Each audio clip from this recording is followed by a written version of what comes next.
Voilà, vous êtes en live.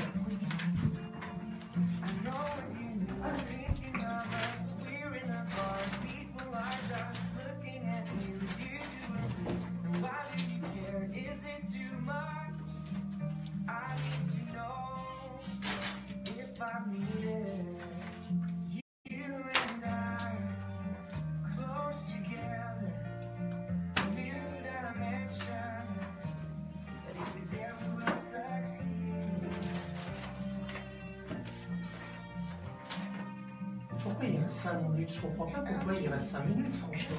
Partage de 3 secrets, d'enfants passage, il nous faut l'envie de rendez-vous. Moi, je comprends pas pourquoi il reste 5 minutes. C'est pas les 5 minutes à partir de 9h? Mais en fait, il faut que tu t'arrêtes avant 2 minutes 50.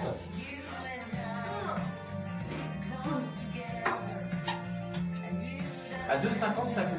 9h, 2 minutes 50, ça coupe. Il y a trop de bandes annonces. Qu'est-ce qu'il fait, Francky, avec 46 000 bandes annonces? T'as eu des problèmes il y a pas longtemps? Mais oui, avec Solène. Non, mais là, on est pas en retard.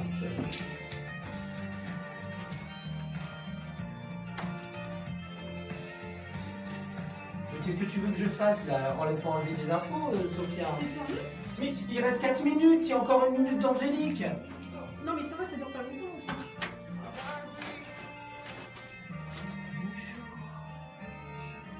Enlève ton info culturelle de la fin.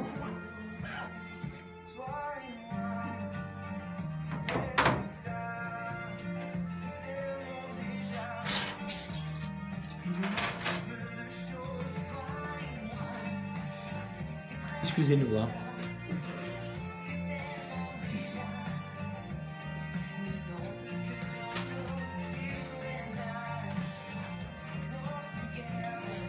On va être trop juste, sinon il faut vraiment enlever une. Elisa Tovati et Tom Dye sur une FM Radio Regard. Retrouvons Angélique avec un nouvel horoscope pour ce vendredi 23 mars. Bonjour Angélique. Un accord pourrait vous amener dans un job plus créatif. Taureau, vous envisagerez des amis sous un angle différent, quitte à faire le tri. Gémeaux, ne comptez que sur votre travail pour avoir des revenus.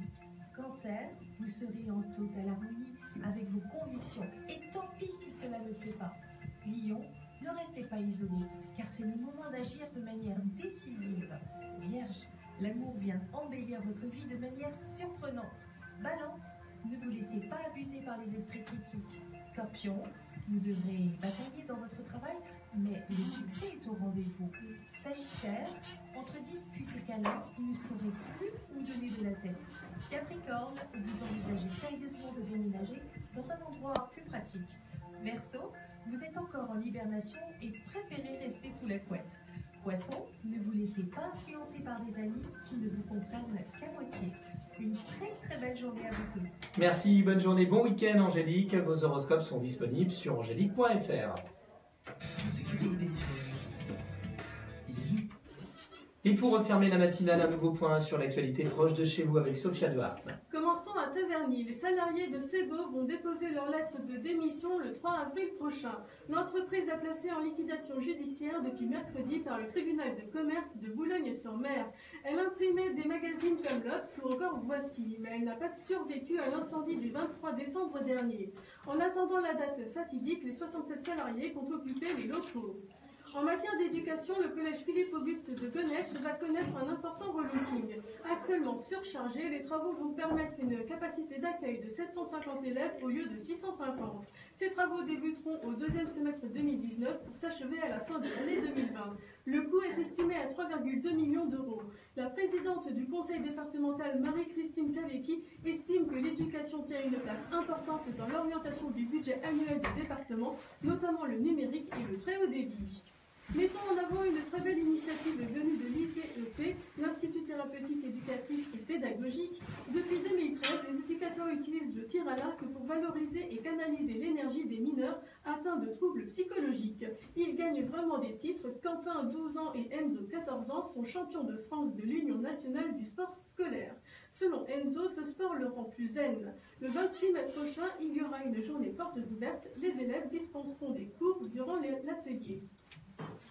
En sport, le Val d'Oise veut s'impliquer aux Jeux Olympiques 2024, même si le département n'a pas les capacités d'accueillir une compétition prochain. La vice-présidente est déléguée au sport. Les équipements peuvent servir de base arrière pour les entraînements de délégations légendaires. Sont visés ici l'île de loisirs de Cergy-Pontoise, le complexe multisport de Bonne et des stades entre autres. Cela permettrait d'avoir des retombées économiques en termes de restauration et d'hébergement venant des spectateurs et des touristes. Merci beaucoup pour ce flash d'information sur LFM Radio Regain. Dans un instant, vous avez rendez-vous avec le bar de l'économie sur LFM Radio Regain, présenté par Florence Sœur. Je vous souhaite un excellent week-end. La matinale revient dès lundi sur la radio du bien-être.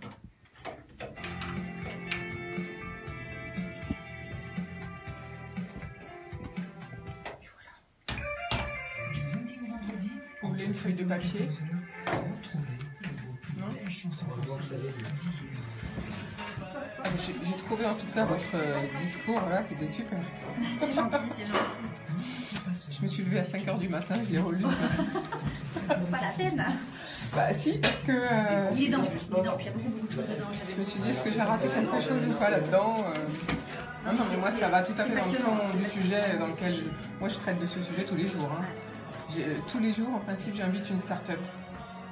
On est dans le numérique tout le temps dans ces émissions. Oui, alors mais il n'y a pas que ça. Il n'y a pas que ça. C'est un sujet plus lointain, c'est plutôt l'innovation. J'ai aussi des artisans qui viennent, il y a un peu tous les métiers qui passent et toutes les professions, bien sûr, j'équilibre. Mais quand même, quand on voit le nombre de...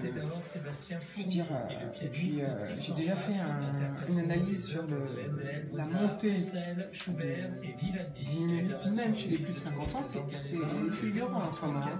C'est très intéressant. C'est bien. Il fait très chaud ici. Moi, je m'habille léger, mais si vous avez trop chaud... on a ouvert la fenêtre, de toute manière. Bon, allez, c'est à nous, c'est l'intro musicale. C'est le générique. Bonne émission. Merci Christophe. Bonne journée à vous. À tout à l'heure.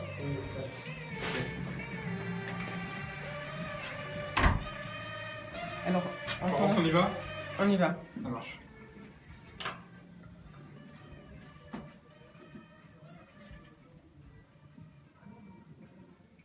Pas rouge. Bonjour à toutes et à tous, j'espère que vous allez bien ce matin, on est ravis de vous retrouver pour une heure. Bienvenue au bar de l'économie, s'enrichir en économie, c'est avec nous tout de suite. Suivez-nous sur 98.0 FM, en web radio idfm98.fr ou mieux en vidéo live sur Facebook, page IDFM Radio Anguin, car nous recevons de belles personnalités tous les jours. Et en plus, aujourd'hui, nous vous proposons une émission exceptionnelle qui fera date, j'en suis sûre. Nous nous posons la question, quelle justice demain? Pour y répondre, j'accueille avec grand plaisir Gwenola Jolicos. Bonjour. Bonjour. Vous êtes la présidente du tribunal de grande instance de Pontoise. Nous saurons tout sur le fonctionnement du tribunal de grande instance, j'espère. Quel type d'affaires on y juge? Y a-t-il une évolution dans la manière de rendre justice? Les robots peuvent-ils faire de la justice prédictive? Mais pas seulement. Vous êtes également secrétaire générale de l'association Femmes de Justice, présidée par Marie-Françoise Lebon-Blanchard, qui lutte pour l'égalité homme-femme. Peut-être pourrons-nous voir avec vous l'évolution des métiers du droit pour les femmes et aussi la réalité de l'égalité homme-femme jusqu'aux plus hautes fonctions de l'État, en tout cas dans la justice. Hier, j'ai indiqué ce que pensent les Français de mai 68, 50 ans après. Les grèves annoncées pour les mois à venir par la SNCF et les manifestations des fonctionnaires d'hier soulignent que nous sommes à un moment charnière de notre évolution économique et sociétale. Les Français votent pour les réformes à plus de 60%. Les cheminots ne sont que 35% à faire grève, les conducteurs que 31%, mais on ressent nettement le besoin de reconnaissance. Il faut être honnête, certains salaires de la fonction publique ne sont pas à la hauteur de ce que l'on demande à certaines fonctions. Et si l'on compare avec d'autres pays d'Europe, même si le rythme de travail est également différent dans ces fameux pays d'Europe. Je pense aux infirmiers par exemple, ou à certains enseignants. En même temps, l'État n'a toujours pas réduit ses dépenses, comme l'a indiqué l'INSEE. Les charges des entreprises sont encore trop lourdes et les salaires trop ponctionnés. C'est le pouvoir d'achat qui fait fonctionner l'économie, rappelons-nous-le tout le temps. Peut-on parler de fracture sociétale? Je ne crois pas. Beaucoup de citoyens se rendent compte qu'à l'heure du numérique, notre mode de fonctionner, de partager et de collaborer n'est plus le même. L'organigramme en pyramide s'est terminé. Grâce au mail, on a accès directement à son patron au plus haut niveau pour peu que l'on ose le contacter. Chef, sous-chef et sous-sous-chef, exit, on n'en veut plus. Pourtant, la relation sociale a le vent en poupe. Le numérique a-t-il changé quelque chose pour le tribunal de grande instance? Peut-être pourrez-vous y répondre, Gwenala Jolicose. Les Français se rendent compte que pour survivre dans le monde du travail, qui que l'on soit, chef d'entreprise ou salarié, il faut être agile, se remettre en cause et apprendre sans cesse. Nous devons être aux aguets, les outils évoluent vite. En est-il de même pour les fonctions de juriste et de justice? Puis vous nous donnerez votre regard sur l'Europe. Car en seconde partie, nous poursuivrons l'entretien d'hier entre Hubert Védrine, ministre des Affaires étrangères en France de 1997 à 2002, et Pascal Boniface, directeur général de l'IRIS, l'Institut de Relations internationales et stratégiques. Vendredi, c'est également aujourd'hui la chronique immobilière de Larissa Minoff. Et si j'ai le temps, quelques infos du jour. En tout cas, merci beaucoup Gwenola Jolicose d'être avec nous aujourd'hui. Tout de suite, la petite pépite musicale. Pour une fois, on innove. On part dans le rock avec AC/DC. D'habitude, je mets du jazz. Hier, c'était Muse, aujourd'hui AC/DC, dis donc ça... Bah, il faut évoluer, hein. Ah bah oui, Oui, c'est vrai, faut changer. On n'a pas tout le temps parce que... Décalé pile poil à 0,57 comme c'est parti. C'est bien, merci beaucoup. Oui, parce que l'intro est trop longue et ça prend trop Ouais, elle de est temps. longue bien. Ouais, on va même la tailler encore un petit peu. Ça fait rien. Bon, par contre, le morceau fait 4,20 du coup. On coupe, Ah non, on n'a pas le 2 temps. minutes. 1 minute 50, elle a 50. beaucoup de choses à nous dire et c'est exceptionnel d'avoir la présidente du tribunal de grande instance avec nous, il faut qu'on en profite. Moi, je trouve important que la justice s'explique, s'ouvre. Bon, donc si on n'a pas le temps de tout dire, vous reviendrez finir non, mais l'entretien. vraiment, je trouve que voilà, c'est normal. Ah bah c'est bien, 4,44. la justice s'ouvre à la communication, c'est À super. la communication, on ne sait pas trop faire, donc je suis prudente. Oui, Mais j'ai envie de mieux faire comprendre la justice. Je pense que c'est important dans l'état dans lequel on est, de crise des institutions. alors j'ai mis des croix, c'est sur les... Non, j'essaie de me souvenir de ce que j'ai raconté. Allez-y.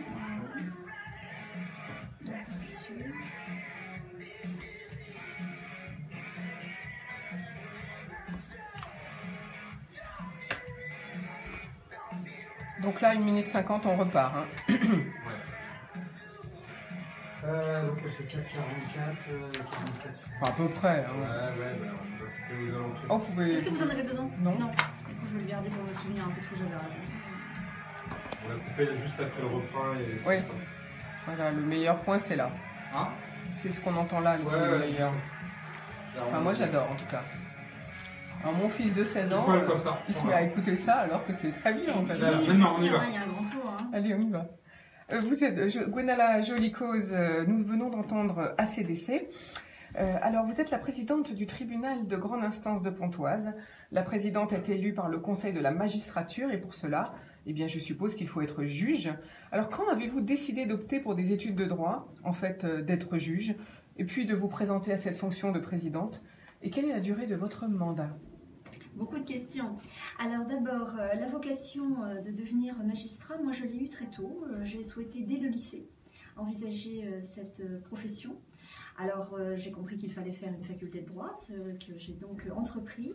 Et j'ai compris aussi que le concours de l'École nationale de la magistrature exigeait une culture générale, une capacité à la synthèse. Et j'ai donc estimé que cette formation me serait peut-être mieux apportée par des études à Sciences Po. Donc j'ai fait les deux en même temps, la fac de droit pour être vraiment une juriste privatiste, et puis Sciences Po pour la culture générale. Et c'est à l'issue de ces deux parcours que j'ai menés en parallèle que j'ai passé le concours de l'École nationale de la magistrature, qui est le seul grand concours de la fonction publique pour accéder aux fonctions de magistrat. Alors, c'est un concours actuellement, il y a combien de candidats et combien de postes à la sortie? Les choses se sont bien améliorées. Quelques années auparavant, on parlait de moins de 100 postes par an. Cette année, exceptionnellement, ce sont 370 auditeurs de justice qui sortiront de l'École nationale de la magistrature dans quelques jours. Le choix des postes a lieu le 26 mars. Alors, c'est un nouveau titre, auditeur de justice? Auditeur de justice signifie magistrat en formation.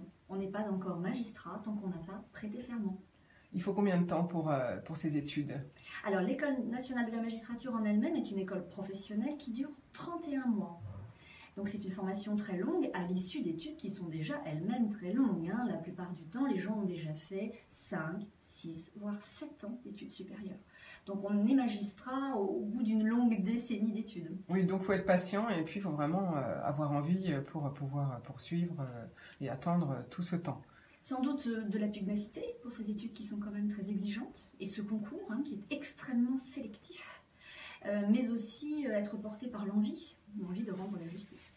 Alors vous avez donc été juge, maintenant vous êtes présidente, vous ne pouvez plus, je suppose, exercer cette fonction de juge. Alors pour devenir présidente, vous vous présentez à la fonction, vous dites moi je suis candidate, pourquoi pas, ça m'intéresse, ou bien c'est par tirage au sort, comment ça se passe? Non, il s'agit en réalité d'un parcours professionnel. Moi-même j'ai d'abord été juge d'instruction, longtemps, à Saint-Nazaire, puis en Guyane, et puis ensuite juge aux affaires familiales, et puis ensuite juge généraliste dans les affaires civiles. Vous voyez, le parcours judiciaire est très très divers, en tout cas permet une très grande diversité si on le souhaite, de fonctions et aussi de géographie, Oui, comme vous le très voyez, intéressant. puisque j'ai fait le tour de la France et de l'outre-mer à 2 reprises avant d'arriver à Pontoise. Et puis ensuite, on peut choisir au cours de son parcours de vouloir exercer des responsabilités, prendre des responsabilités au sein de la juridiction, en dehors simplement de la lourde responsabilité que demande la justice, bien entendu. Et donc, on commence ce parcours pour être chef de juridiction, qui est très exigeant et très lent. Il faut d'abord faire des formations internes pour acquérir d'autres compétences que celles de juriste. Et puis ensuite, il faut candidater à ce poste. Et cette candidature se fait devant le Conseil supérieur de la magistrature, organe constitutionnel, qui a pour rôle de choisir les chefs de juridiction. Donc là, ce sont des pairs, je suppose, c'est comme un jury, j'imagine. C'est ça, on peut dire que c'est un jury qui siège pendant 4 ans, puisque les mandats sont de 4 ans, mais pas du tout que des pairs, en partie seulement des pairs. Parce que la Constitution a voulu que les chefs de juridiction soient choisis aussi par la société, en quelque sorte. Ainsi, de nombreuses personnalités qualifiées siègent au Conseil supérieur de la magistrature. Un représentant du Sénat, un représentant de l'Assemblée nationale, un représentant des universités, un représentant des avocats. C'est très intéressant. Merci beaucoup de nous avoir éclairé sur ce sujet. Donc, avis aux jeunes, si vous êtes intéressés, eh bien, réécoutez notre émission de ce matin. Alors, dans la question que je me posais, c'était un tribunal semble complexe en fait et ça fait peur. Mais quel type d'affaires finalement juge-t-on au tribunal de grande instance, dont vous êtes la présidente à Pontoise en tout cas? Je crois que vous avez raison d'utiliser cet adjectif, complexe. La justice, vue de l'extérieur, c'est une boîte noire à laquelle on ne comprend pas grand-chose. Et je pense que l'une de nos missions, au chef de juridiction, c'est d'expliquer, de mieux expliquer, de rendre moins opaque cette justice. Parce qu'en réalité, on peut en parler très simplement. Elle est issue de ce que la société souhaite. Elle souhaite que justice soit rendue. Et la justice est ainsi organisée. Évidemment, 200 ans plus tard, elle peut apparaître complexe. Alors, on peut en parler quand même simplement. Qu'est-ce que fait la justice dans un pays et qu'est-ce que fait le tribunal de grande instance de Pontoise? Il fait 2 choses. Il fait d'abord cette activité la plus visible de l'extérieur qui est ce qu'on appelle le droit pénal. Voilà, tout le champ du pénal. Qu'est-ce que le pénal? Le pénal, c'est le litige entre un individu et la société. La société a décidé qu'un certain nombre de choses étaient interdites. Nous pourrions en citer aisément quelques-uns ensemble. Tuer, voler, donner un coup de couteau à un individu dans la rue, essayer d'enlever le sac d'une dame qui fait ses courses. Voilà. Toutes ces choses-là, nous avons décidé, tous ensemble, citoyens, que c'était des choses interdites. Réprime les infractions pénales. Alors vous savez que nous avons décidé de les classer en quelque sorte. Les infractions les moins graves sont les contraventions. Les infractions un peu plus graves sont les délits. Les infractions très graves sont les crimes. Et bien à Pontoise, nous jugeons ces 3 types d'infractions pénales toute la journée et la justice est publique. Vous pouvez venir assister dans une salle d'audience au jugement des délits ou des crimes commis sur notre département. Donc c'est un champ immense, bien entendu, que le champ du pénal, et à la tête de ce champ, je dois le citer, il y a le procureur de la République.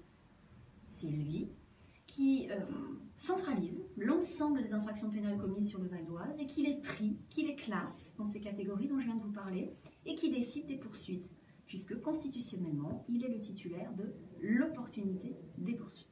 Ah oui, donc c'est quand même lui le grand Manitou des poursuites judiciaires. C'est ça, en tout cas pour ce qu'il décide d'amener au jugement devant le juge du siège, ce que je représente et ce que je dirige à Pontoise, les magistrats du siège, qui finalement trancheront. C'est leur métier. Le procureur de la République ne tranche pas, il oriente, il trie, il décide des orientations des différentes infractions pénales qui ont lieu. Mais le magistrat du siège, lui, il tranche, il décide, et il dit par exemple si cette infraction mérite de la prison, une amende, un sursis mis à l'épreuve, un bracelet électronique. Voilà. Toute cette échelle des peines qui est mise à la disposition du magistrat.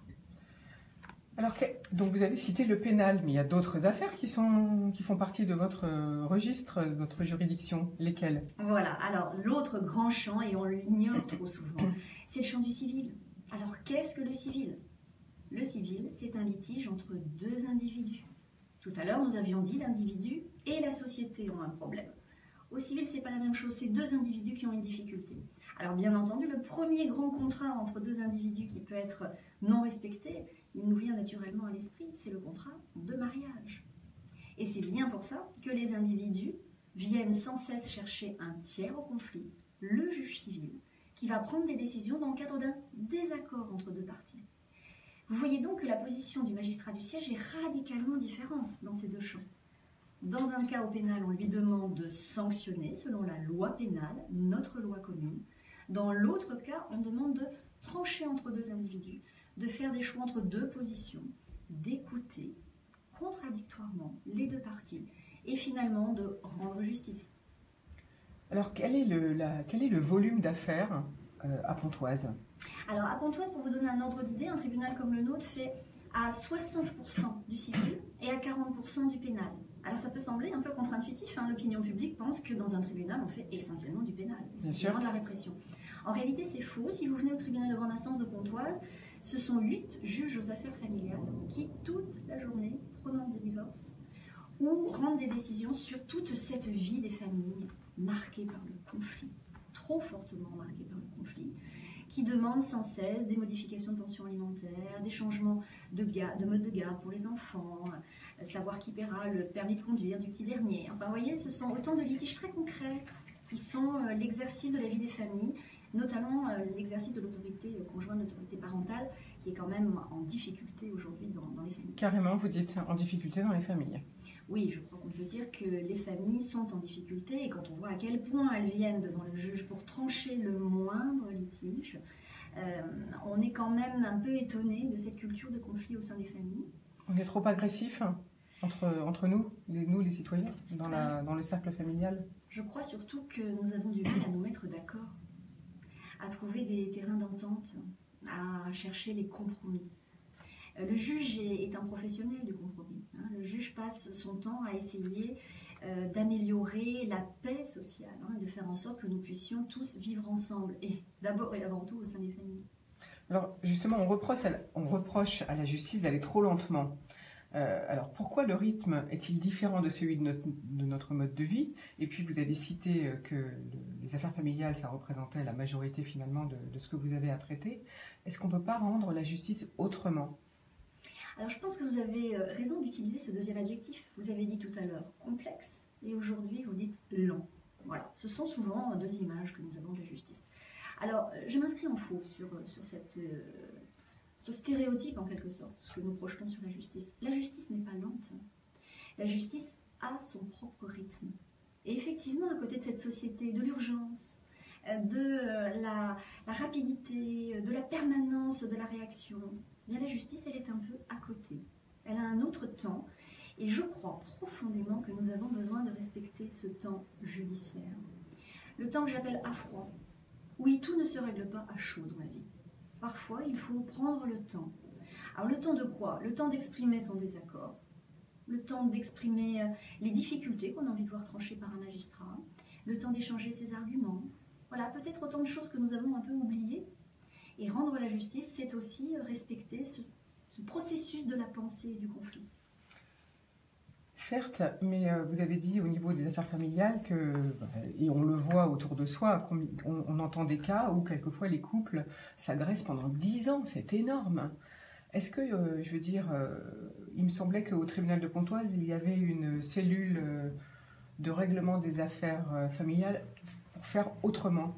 Est-ce que vous pouvez nous en parler? Vous avez raison, parce que le tribunal de grande instance de Pontoise, et notamment, je les salue, les 8 juges aux affaires familiales, qui sont vraiment tous très investis dans cette question et qui, devant ce conflit permanent, traité devant elles, ont décidé de se porter candidate pour une expérimentation nationale qui s'appelle tentative de médiation familiale obligatoire avant de saisir le juge aux affaires familiales. C'est en quelque sorte une tentative de renverser la vapeur et de dire aux gens, quand ils viennent au tribunal, je veux du juge, je veux du conflit, leur dire, mais allez voir un médiateur, cherchez un terrain de compromis, cherchez une solution que vous avez vous-même considérée comme la meilleure pour votre famille, et venez la présenter au juge uniquement pour l'homologuer, pour lui donner force exécutoire, car quelque part, on a toujours besoin de la justice pour rendre plus forts ces accords.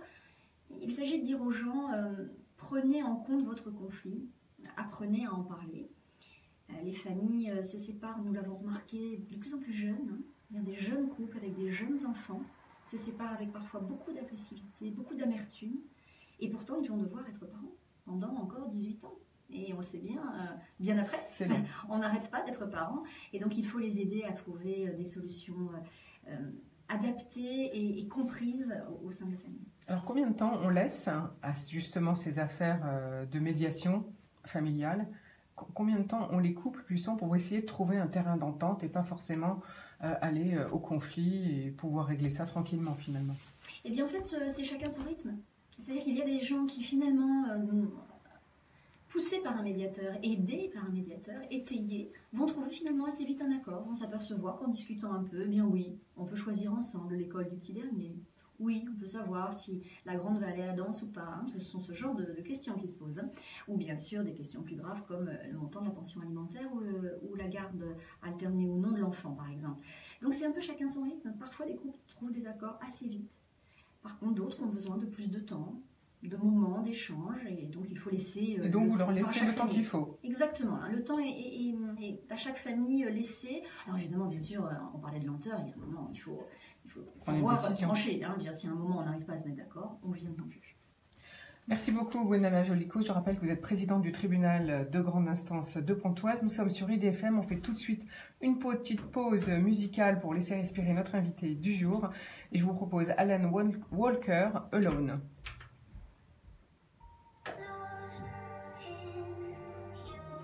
Parfait. Vous voulez boire quelque chose? Parle pas trop vite. Non, c'est très bien. Même, vous pouvez même parler un peu plus vite si vous voulez. Ah oui, parce que je m'étonne que Non, j'ai tendance à vous parler trop vite. Oui, je sais que vous parlez très vite. Avec le téléphone, vous ne m'avez pas du tout parlé comme ça. Donc là, vous êtes très posé, c'est parfait, c'est très, très clair. Non, c'est parfait. Ouais. Donc après, moi, je vous propose, je sais pas, de partir, de prendre la phrase que j'avais notée dans votre discours de rentrée. Vous avez dit, un simple constat nous amène à dresser la liste des retards, et que vous nous expliquiez pourquoi, que voulez-vous dénoncer. Et puis la seconde question, ce sera sur la transformation numérique prévue par le gouvernement et la réglementation de la protection des données. Plusieurs questions. Alors là, je vais poser plusieurs questions. Hein. Enfin, je les répéterai. Mais ça sera quelle révolution numérique engagez-vous au tribunal? Peut-on parler de justice prédictive? Qu'est-ce que c'est pour vous? Donc là, vous dites tout ce que vous avez à dire. Après, je vais poser la question de qu'est-ce que ça va apporter à la justice, aux juges et au jugement? Est-ce que ça nous donnera plus de confiance à nous, le citoyen? Parce que c'est quand même ça qui est important. Parce que franchement, enfin même moi je dis, bon, je suis pas... si je dois aller devant un juge pour un divorce, vu du fait qu'on est, comme vous l'avez dit, enfin comme je l'ai dit, à plus de 65% c'est des femmes, si on est un homme, dis donc j'ai peur moi. Il y a des hommes qui ont peur. Hein. Et pourtant, moi j'ai des amis hommes, et je leur dis, t'as intérêt à trouver une bonne avocate femme parce que la juge elle va pas te, même si t'es dans ton droit, s'il y en a. Mais c'est une image totalement fausse. Ah bah oui, mais ils ont peur, vous vous rendez compte? Les décisions sont exactement les mêmes. On y retourne, Florence? Oui, on y retourne. Ok, juste après le refrain. Voilà, maintenant. Ok.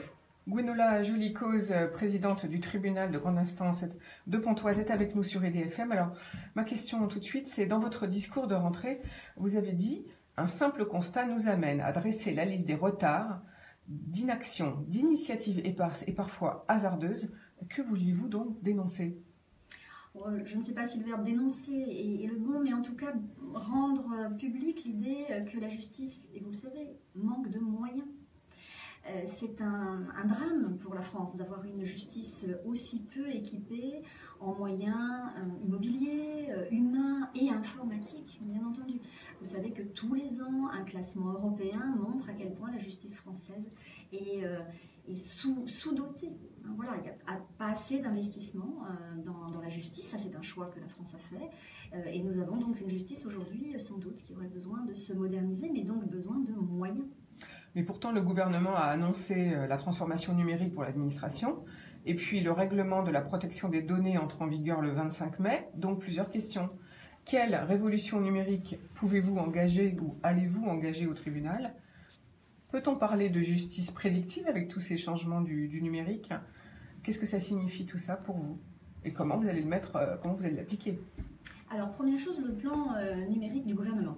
Il nous a été annoncé avec une vraie force. Nicole Belloubet, garde des Sceaux, a indiqué que la justice ferait partie de ce grand mouvement de transformation numérique. Que puis-je en dire? Nous l'attendons. Vous l'attendez? Nous l'attendons. Nous souhaitons, de pied ferme, s'engager dans cette transformation numérique. La justice part de loin, donc il faudra lui donner beaucoup de moyens pour pouvoir effectivement rentrer dans cette nouvelle ère qui partout autour se met en place. Elle est partante, la justice française. Les juges, les greffiers, les avocats, tout le monde est partant pour cette révolution numérique. Il faut que l'État maintenant nous en donne les moyens, et je pense qu'au service du justiciable, c'est une étape qu'il faut absolument franchir. Alors concrètement, qu'est-ce que ça va apporter, prenons cas par cas, aux juges, au jugement, à la justice en général? Comment vous voyez l'évolution? Alors peut-être pour les juges, peut-être d'abord. Peut-être 3 étapes pour les juges. Eh bien les juges, bien entendu, et ce n'est pas le cœur du sujet, parce que le juge n'est qu'au service du justiciable. C'est pour ce lien entre le juge et le justiciable qu'il faudrait progresser. Alors il s'agit de quoi? Eh bien il s'agit bien sûr de faire entrer le numérique dans la justice. Aujourd'hui, nous sommes encore largement une institution de papier. Une institution très traditionnelle dans ses modes de fonctionnement, et nous souhaiterions moderniser tout cela, permettre un lien numérique entre le justiciable et la justice. On peut déclarer ses impôts en ligne, mais on ne peut pas assigner et demander à ce que son affaire soit traitée par un juge en ligne aujourd'hui. Donc il faut progresser indéniablement sur ces modalités. Et vous pensez que ça va arriver vite ou pas finalement? Parce que vous avez l'air d'être plus mesuré aujourd'hui. Je l'espère. Voilà, je l'espère. J'espère que le ministère de la Justice sera doté des moyens suffisants pour permettre à l'ensemble des juridictions françaises, et notamment au tribunal de grande instance de Pontoise, de se moderniser. Donc en fait, à terme, ça voudrait dire qu'on pourra avoir tous les jugements en ligne, faire des analyses de jugement, saisir la justice en ligne? Alors ça, c'est une deuxième question, que l'analyse de la jurisprudence. Alors c'est un grand enjeu, parce qu'on peut dire aujourd'hui en France que l'accès à la jurisprudence n'est pas si simple. Savoir vraiment ce qui s'est dit dans un même type d'affaires partout en France est assez malaisé finalement. Seule la Cour de cassation aujourd'hui édite sur son site un certain nombre de décisions. Mais vous voyez, l'année dernière, c'est 10 000 décisions qui ont été mises en ligne par la Cour de cassation, France entière. Donc finalement, très peu de décisions.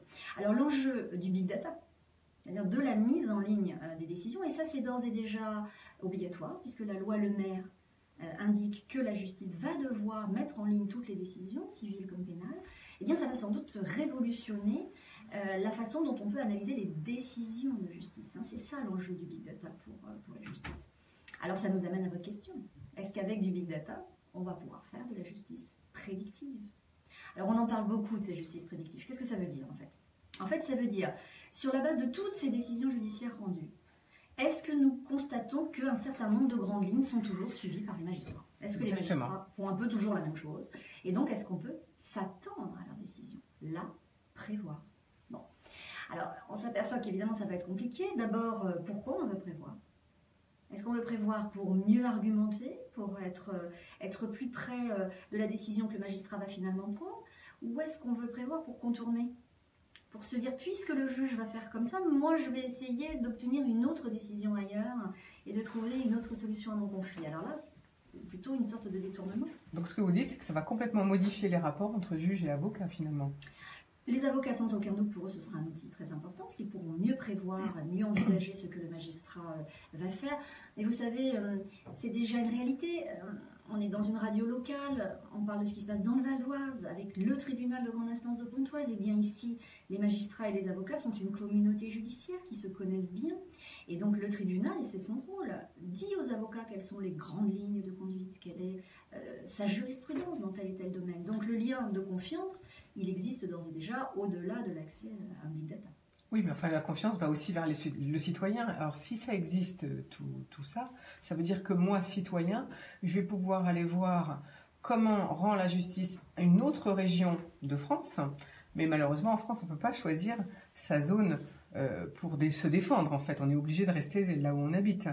On n'a pas le droit. Mais on peut très bien dire à un tribunal, peut-être, tiens, je sais pas moi, dans le sud de la France, par exemple, eux, ils ont été beaucoup plus laxistes, et vous êtes beaucoup plus sévère. On pourra peut-être faire ça aussi, non? Ça va peser? Oui, mais ça, depuis le XVIIe et depuis Pascal, nous constatons tous que la justice n'est pas rendue de la même façon partout.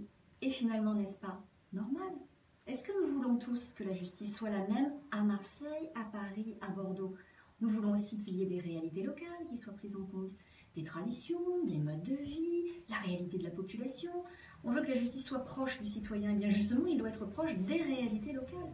Et donc, non, il n'est sans doute pas bénéfique de penser que la justice doit être rendue partout exactement de la même façon. Je dirais même au contraire, heureusement qu'elle est proche du justiciable, proche de chaque cas. Chaque individu est différent, chaque histoire est différente, chaque affaire est différente. Et donc, il faut que le juge soit au plus près de la réalité. Cela ne nous empêche pas de réfléchir, bien sûr, à la grande compréhension globale de l'institution judiciaire. Il n'est pas audible que les décisions soient très différentes, mais il est par contre parfaitement normal qu'elles soient adaptées. Alors, vous avez parlé du big data. Le big data, donc, je rappelle, c'est la possibilité de pouvoir consulter beaucoup de données par plusieurs personnes et facilement, que tout le monde ait accès à toutes ces données. Mais en même temps, ça nécessite de l'intelligence artificielle. C'est ça qu'on appelle les robots, en fait. Est-ce que les robots pourraient rendre la justice? Qu'est-ce que vous en pensez? Alors ça, c'est une vraie question, peut-être une peur. Hein. Est-ce qu'on peut remplacer, dans cet exercice si particulier, si humain, qui est celui de rendre la justice, peut-on envisager qu'un robot le fasse mieux peut-être?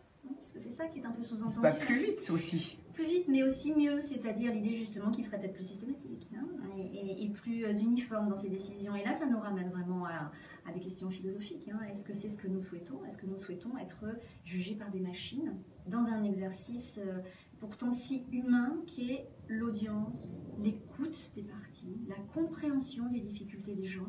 Vous savez, la justice, c'est vraiment l'exercice le plus humain que je connaisse, peut-être avec la médecine. Bon. Il faut être à l'écoute, comprendre ce qui s'est passé. Il y a des drames humains en permanence dans les salles d'audience. Et si le juge n'est pas capable d'être profondément humain, profondément à l'écoute des gens, je pense qu'il perd toute une partie de son office. Donc c'est quand même plus d'humanité, en fait. Ça sera donc difficile. De toute façon, vous nous avez dit qu'il y a 8 juges. C'est pas énorme. 8 juges aux affaires familiales. Et 100 magistrats en tout. 100 au magistrats tribunal en de tout. grande instance de Pontoise. 100 magistrats pour un département. Pour combien de Val-d'Oise. décisions annuelles vous rendez combien de jugements? On rend grosso modo 20 000 décisions annuelles à Pontoise, entre le civil et le pénal. Donc énormément de décisions. Nous n'avons pas eu le temps de parler de tout, bien sûr, mais disons qu'on peut retenir qu'on fait le pénal et les affaires familiales. Donc un robot, en quoi pourrait-il nous aider? Il peut être utile, bien sûr. Cette intelligence artificielle, cette rapidité d'analyse peut bien sûr être une aide, un soutien à l'activité juridictionnelle. Ça, nous en sommes d'accord. Mais je pense que jamais un robot ne pourra remplacer cet office du juge, qui est l'office de l'écoute, de la compréhension, de l'exercice du contradictoire. Voilà, de cette façon grande et noble de rendre la justice et de ce lien que veut le justiciable avec son juge. Merci beaucoup Gwenola Jolicoz. On va refaire une petite pause musicale.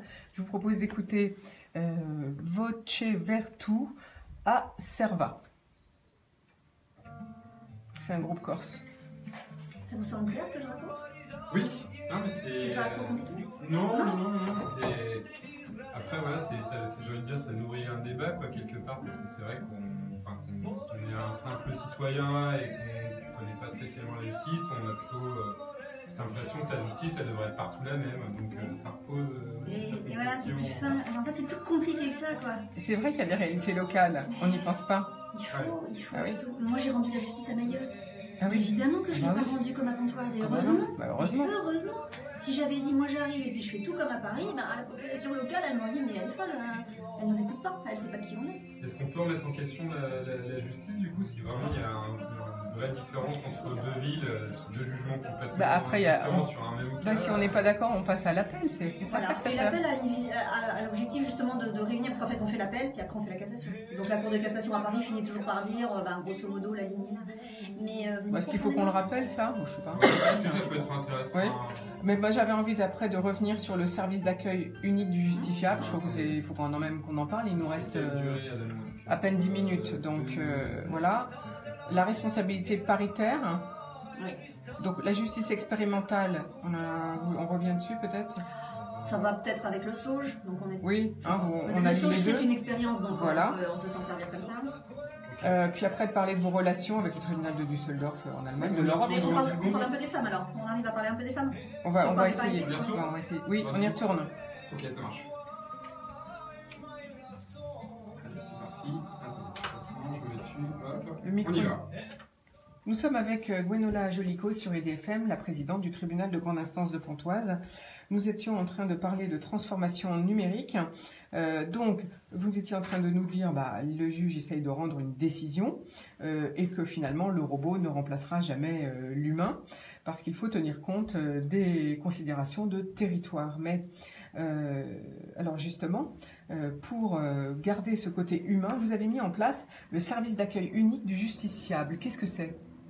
Alors il s'agit, avec un acronyme barbare, le SAUJ, ça ne veut pas dire grand-chose pour le citoyen, mais en réalité, quel est le sens de tout ça? C'est de se rapprocher du justiciable, du citoyen qui a une question à poser à la justice. On a dit, elle est lente, elle est complexe, elle est opaque, on ne la comprend pas bien, cette justice. Donc nous avons essayé à Pontoise, à travers cette expérimentation d'un service d'accueil unique du justiciable, d'axer très fortement notre politique d'accueil sur l'information, l'explicitation, la simplification peut-être de notre vocabulaire et des explications que nous donnons au justiciable qui vient à Pontoise. Donc le service d'accueil unique du justiciable fonctionne depuis maintenant plus de 18 mois et on essaie vraiment d'accompagner le plus possible les personnes qui sont en demande, notamment celles qui sont en difficulté, qui par exemple peuvent demander l'aide juridictionnelle et être trouvées complexes les modalités d'accès. Donc voilà, on les aide à tout ça. Et pour continuer à être innovant, le service d'accueil unique du justiciable est actuellement expérimental dans le cadre de la politique nationale du gouvernement qui s'appelle CAP 2022 pour élargir les horaires d'ouverture. On a constaté que souvent les gens trouvaient que c'était difficile d'arriver à 17h et que les administrations soient fermées, bien qu'elles ouvrent très tôt. Et donc nous avons décidé pendant 1 mois et demi d'expérimenter une ouverture jusqu'à 19h. Voilà, donc par exemple, cela illustre notre volonté d'ouvrir le tribunal et de le rendre plus accessible. Donc on répète, donc ce service d'accueil unique du justiciable, c'est ouvert jusqu'à 19h. Alors quel soir de la semaine? Tous les soirs. Le mardi soir. Voilà, donc c'est pour tous le type d'affaires, oui. Pas seulement les affaires familiales, on est bien d'accord. Donc en fait, n'hésitez pas, si vous avez besoin d'un renseignement ou vous n'osez pas, eh bien, allez au service d'accueil unique du justiciable, le SAUJ, autrement dit, qui en plus est un guichet d'accueil ouvert le mardi jusqu'à 19h. Alors, ça c'est donc une période expérimentale. C'est un peu dommage que ça dure qu'un mois et demi. C'est pour voir si ça marche, si c'est utile. Et là, vous êtes content des débuts? On est pour l'instant plutôt content des débuts. Évidemment, il faut que le temps que l'information arrive jusqu'aux citoyens. Mais indéniablement, on sent qu'il va y avoir une réflexion sur la question des horaires. Alors vous avez aussi une autre expérimentation dans votre tribunal, c'est ça qui est intéressant, c'est que vous avez des relations avec le tribunal de Düsseldorf en Allemagne. Qu'est-ce que vous faites? Qu'est-ce que vous pouvez faire ensemble? Alors ça, je trouve que c'est une très belle opération. Elle repose d'abord sur une réalité du Val d'Oise. Dans le Val d'Oise, l'université de Cergy-Pontoise, depuis plus de 10 ans, propose un double diplôme de droit franco-allemand. Avec donc des jeunes Français qui vont passer une année en Allemagne, à Düsseldorf, et des jeunes Allemands qui viennent passer une année à Cergy.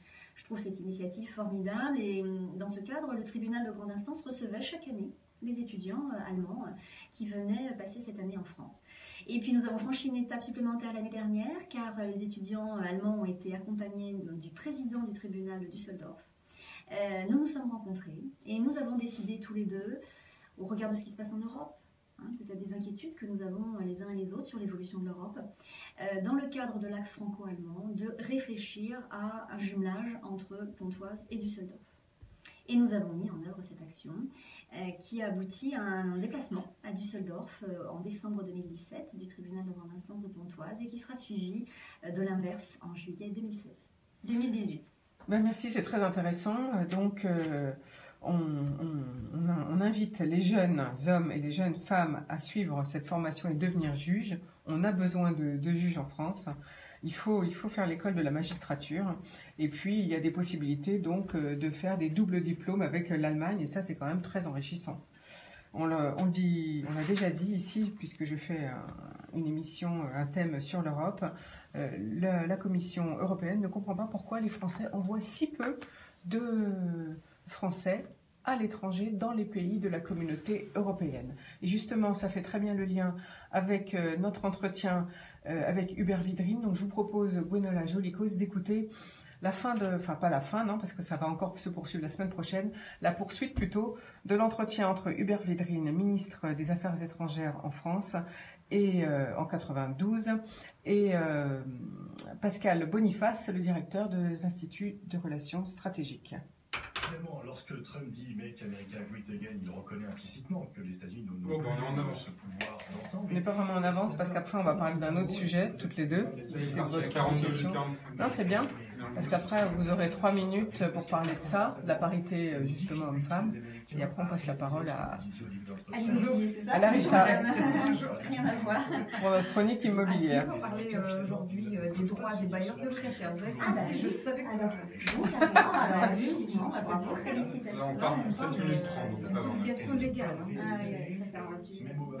Beaucoup de litiges là-dessus. On voit mal un homme politique américain aller dire à ses électeurs. Alors quand il nous reste 5 minutes ou 4 minutes, le comptage sur l'écran là-bas arrive. Oui, il va y avoir un comptage en rouge qui me prévient que, attention, il ne reste plus que, puis ça décompte jusqu'à 0. Donc là, il y a la pression pour arriver. Voilà, c'est ça. Vous pensez qu'on aura le temps pour la 3e pause musicale? Ah non,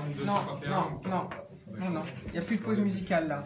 On n'a plus le temps. Terminé.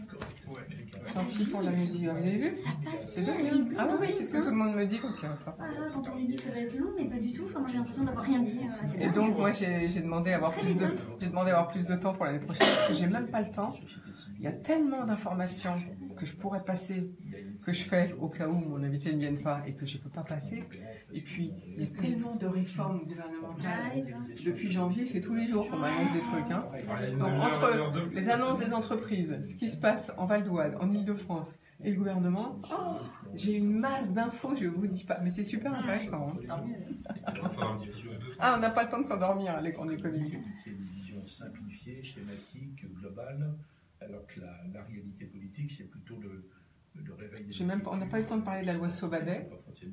Donc, est-ce que vous voudriez en parler Si on parle des femmes, il y a tellement de choses à dire que oui, peut-être. Je vous donnerai que... Combien de temps encore? On a du temps, 5,49. Non, on n'a pas de temps.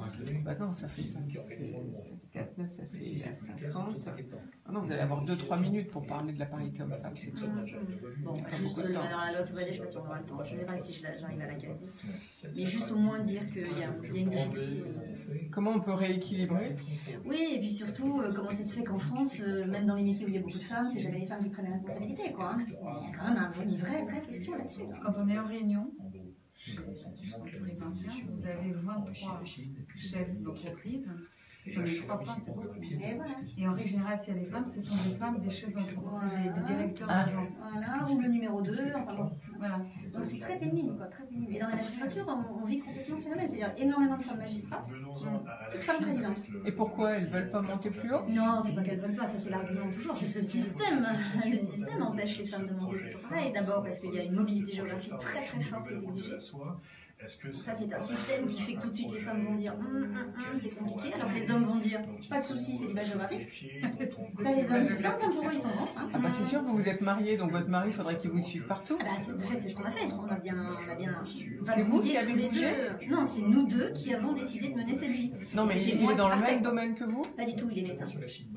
Donc il a vendu son cabinet dans un premier temps, et puis après, on est parti comme ça. Mais c'est un choix de vie. Mais surtout, ce qui est embêtant, c'est que le système de la magistrature exige une très grande mobilité géographique. On est compte, moi j'ai été présidente à Mayotte, j'ai été juge d'instruction en Guyane, j'ai été présidente à Thonon-les-Bains. Moi j'ai fait le tour de la France 10 fois, quoi. Hein. Donc bon, à la fin, c'est fatigant. Donc oui, les hommes, ils savent très bien ça, ils disent c'est du géographique. On laisse madame avec les enfants quelque part, puis après on part toute la semaine ailleurs. Ah bah oui, vive ma vie de célibataire. Oui, vive leur vie de célibataire, voilà. Ils y trouvent un certain nombre d'avantages aussi, je pense. Donc du coup, ça fonctionne beaucoup comme ça. Donc les femmes renoncent beaucoup à ça. Et puis bien sûr, les femmes aussi sont dans l'autolimitation. Elles se disent je ne serai pas capable, je ne vais pas y arriver, c'est trop dur de prendre la responsabilité. Après, c'est quand même plus compliqué de laisser les enfants à la maison et d'aller une semaine entière en fait. Pour les femmes, même et pour Ah bah moi j'aurais pas confiance. Mais moi j'aurais pas confiance quand mon fils était petit, j'avais pas confiance de le laisser tout seul. Mais donc c'est de notre faute en fait. C'est nous qui nous disons ça parce que moi en fait mon mari il se serait très bien occupé de mes filles comme moi, il n'y avait aucune raison. Hein. Nous on a 3 enfants. Hein. Je leur ai laissé volontiers les 3 filles dans les pattes et puis moi j'allais faire autre chose. Pourquoi il aurait été moins bon que moi? Il n'y a aucune raison, aucune raison. Non, c'est parce que moi je vois que le mien il a trop de responsabilités et qu'il rentre tard, il part tôt. Ah oui mais si vous voulez en prendre la responsabilité. Vous voyez, il y a quand même une vraie question autour de ça. Quoi. Comment ça se fait que les femmes se disent tout de suite non, ça ne sera pas possible pour nous. Donc elles sont dans l'auto-limitation. Ce sont de jeunes magistrates, elles ont un niveau d'études, je vous en ai parlé, exceptionnel, elles ont passé un grand concours de la fonction publique, et bien pourtant elles disent ah ben non, moi présidente, je ne pourrais pas. Nous sommes 2 présidentes de gros tribunaux de grande instance en France. Hein. Il y a 12 très gros tribunaux, les plus gros tribunaux de France, ça si j'arrive à le dire, je le dirais, ça me semble un chiffre important. Sur les 12 plus gros tribunaux de France, on est 2 femmes. Une présidente à Marseille, une présidente à Pontoise. Marseille, c'est pas n'importe quoi non plus. C'est un très gros tribunal. C'est énorme. Et c'est tout. Oui, mais à Bobigny, à Créteil, à Nanterre, hein, des hommes. À Bobigny, oui, c'est gros aussi. À Lille, des hommes. Enfin voilà, toujours. Donc c'est quand même une vraie question. C'est pas normal parce que je pense que. Il faut pousser les femmes à prendre des responsabilités. Oui, la femme de justice sert à ça. C'est exactement ce que nous faisons. Nous disons à des jeunes femmes, des trentenaires, des jeunes quarantenaires. Combien de temps, Julien? 2 minutes 12. On leur dit qu'il faut prendre les responsabilités, il ne faut pas avoir peur, il faut les aider. À 9h50 et ça s'arrête à 57 souvent, donc oui, vous aurez 2-3 minutes pour parler de ça, c'est tout. Je suis désolée, il faudra revenir une autre fois. Parce que, ou alors, on laisse d'abord, ou alors Larissa fait sa chronique. Non, bah sinon Larissa fait sa chronique et vous aurez plus de temps. Elle peut-être enchaîner sur Larissa, comme ça il voit toute la fin du temps des 7 minutes. Larissa après, donc... Je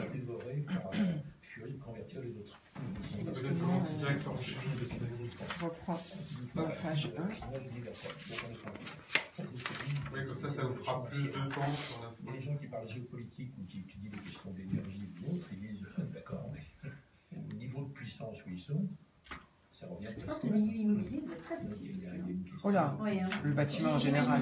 J'imagine ça comme un milieu très sexiste. Mais c'est le bâtiment en général qui l'est. Parce que moi j'ai toujours exercé des métiers dans des milieux d'hommes. Jamais dans le bâtiment, mais dans tous les autres milieux, moi j'ai toujours été super bien accueillie. J'ai aucun problème. Oui, parce que je savais ce que j'avais à dire. Oui, puis vous n'avez jamais contesté les places de tout en haut.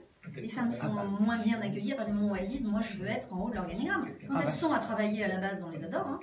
Ça, dans les tribunaux, on adore les femmes. Hein. Elles travaillent très bien, très consciencieuses. C'est vraiment le syndrome de la bonne élève. Hein. Oui, ah bah c'est sûr. On est des bonnes élèves. Ouais, c'est ça. Ouais, on est des très bonnes élèves. Exemplaires. Exemplaires. On est toujours exactement comme il faut. Exactement. Une bonne professionnelle, une bonne copine, une bonne épouse, une bonne maman et il faut qu'on soit bonne de tout ça. Les hommes, on leur demande pas tout ça. Passer sur les politiques africaines est un partenaire d'avenir. Sauf qu'il y a les Chinois partout. Donc dans certains pays, on va dire, pourquoi pas, on peut faire une opération triangulaire sur tel sujet, etc. Si le pays africain en question le souhaite. Ailleurs, on dira pas question. C'est un concurrent direct. On y va dans 10 secondes. Par rapport à la façon prédatrice dont il se comporte. Donc il n'y a pas de réponse globale, mais si au moins il y avait la réflexion globale, la prise de conscience, ça serait pas mal, non? Nous poursuivrons notre entretien entre Hubert Védrine, ministre des Affaires étrangères, de 1997 à 2002 et Pascal Boniface, directeur général de l'IRIS, l'Institut de Relations Internationales et Stratégiques. Je vous propose de poursuivre dès la semaine prochaine. Mais tout de suite, c'est vendredi, c'est la chronique de Larissa Minoff. Quel secret aujourd'hui, Larissa? Alors, il y a plein de secrets aujourd'hui encore. Donc, on va parler des obligations légales du bailleur et des locataires. Donc oui, le bailleur a l'obligation de livrer un logement décent aux locataires. Si des sanctions existent, le locataire aussi a des obligations légales. Donc, on va commencer avec le bailleur. Donc, le logement ne peut les séparer des risques manifestants, en fait, pouvant porter atteinte à la sécurité physique ou à la santé. Et il doit être doté des éléments le rendant conforme à l'usage de l'habitation. Il s'agit, donc, on va parler effectivement des 3 points, le clos et le couvert. Donc, ça, c'est le premier point. Le deuxième, c'est le bon état et conformité aux normes légales. Donc, aujourd'hui, le bailleur, il a l'obligation de rendre conforme aujourd'hui un diagnostic électrique, un diagnostic gaz et effectivement un éclairage naturel suffisant. Le logement décent doit assurer le bon état des éléments de conformité de l'équipement. Effectivement, on va parler de dérogation conventionnelle. La loi accorde la liberté contractuelle en précisant que le bailleur peut s'affranchir de cette obligation. Dans ce cas, c'est le locataire qui doit assurer les travaux nécessaires, mais les parties doivent prévoir des modalités de réduction du loyer. Maintenant, on va parler des obligations du locataire. Le locataire jouit librement de son logement pendant toute la durée de la location. Dans certains cas, toutefois, il est tenu d'assurer l'accès à son logement à son bailleur. Certains travaux à l'initiative du locataire au centre de logement sont par ailleurs soumis à l'autorisation du bailleur. Donc aujourd'hui, on va parler aussi du bailleur, car le bailleur ne peut pas rendre visite à son locataire à tout moment. Donc il ne peut pas imposer un droit de visite. Il s'interdit l'accès au logement à des personnes autres que la famille locataire. Il ne peut pas pénétrer dans le logement de son locataire sans son accord. Il ne peut pas non plus lui interdire d'avoir des anodes domestiques, contrairement à ce qu'on entend aujourd'hui de plus en plus. Et il ne peut pas non plus lui interdire de fumer dans son appartement. C'est comme ça. Ah oui, c'est des idées bizarres d'interdire à son locataire de fumer ou d'avoir un animal. Mais bon, voilà. C'est ainsi, on voit de tout dans notre société. Alors, merci beaucoup Larissa Aminoff, à la semaine prochaine. Oui, à vendredi prochain. Alors, nous sommes toujours sur EDFM avec Gwenola Jolicoeur. Je vous propose de conclure, Madame la Présidente du tribunal de grande instance, sur le thème parité homme-femme, puisque c'est le grand sujet du gouvernement quand même. Alors, y a-t-il une évolution dans les métiers de droit? Ça, on sait que oui, mais jusqu'au plus haut niveau de l'État dans les fonctions de justice. Alors effectivement, c'est une grande question que la politique publique d'égalité entre les femmes et les hommes. Alors concernant le ministère de la Justice, les évolutions ont été majeures, puisqu'il faut que nous nous rappelions tous qu'il y a 70 ans, la justice en France n'était rendue que et exclusivement par des hommes. 100% des magistrats étaient des hommes, il y a seulement 70 ans. Aujourd'hui, les choses se sont largement inversées. Le concours a été ouvert aux femmes en 1947 et nous sommes aujourd'hui 65% de juges femmes.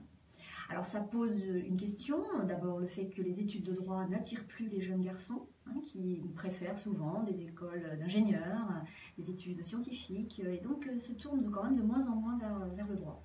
Et donc, évidemment, en conséquence, de moins en moins vers la magistrature. Alors là, ça pose la question de la mixité des métiers. Est-ce que nous pensons que tous nos métiers doivent être mixtes? Je le pense.